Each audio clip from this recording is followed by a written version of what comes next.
Et on retrouve notre expert Antoine Fraisse-Soulier pour passer en revue un actif, le passer à la loupe, au focus aujourd'hui sur Automotive Sector, la construction automobile.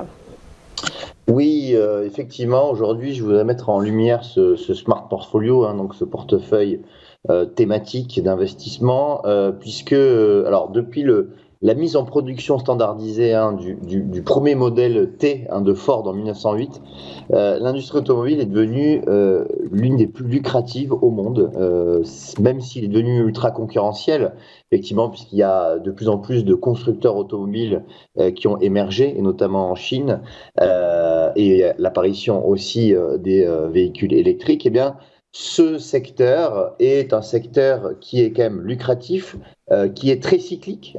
Donc effectivement, en 2022, le secteur a souffert, mais si on anticipe bien évidemment le retour, même si c'est pas à l'ordre du jour, mais il faut toujours anticiper.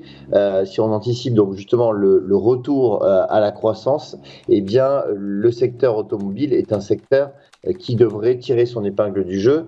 D'ailleurs, lorsqu'on regarde eh bien les statistiques depuis le début d'année, on voit qu'on est quand même à plus 13%. Donc en termes de performance, effectivement, en 2022, on a eu une performance négative, moins 30. Ça correspond à peu près à la performance du Nasdaq. Mais on voit que justement, eh bien, le secteur automobile est en train de repartir, même si la croissance des ventes a baissé. C'est vrai que les véhicules électriques, elles, continuent d'augmenter. Elles devraient dépasser 40% de chiffre d'affaires, c'est les prévisions pour 2023, et représenter 10% du nombre total de véhicules neufs vendus dans le monde. C'est le plus haut, chiffre le plus haut historique.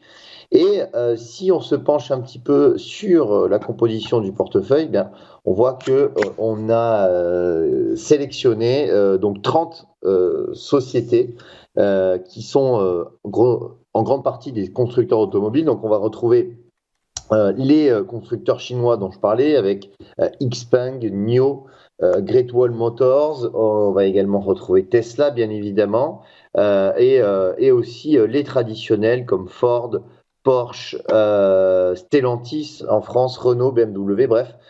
Tous les constructeurs automobiles finalement sont disponibles sur ce portefeuille. Donc si vous souhaitez vous exposer au secteur automobile, mais vous ne savez pas sur quelle société investir, eh bien vous avez la possibilité d'investir sur la totalité du secteur. Ça va diversifier également votre risque.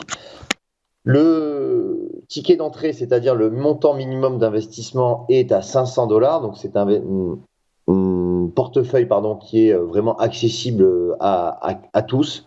Donc c'est ma recommandation pour ce début d'année Automotive Sector, qui représente donc le secteur automobile.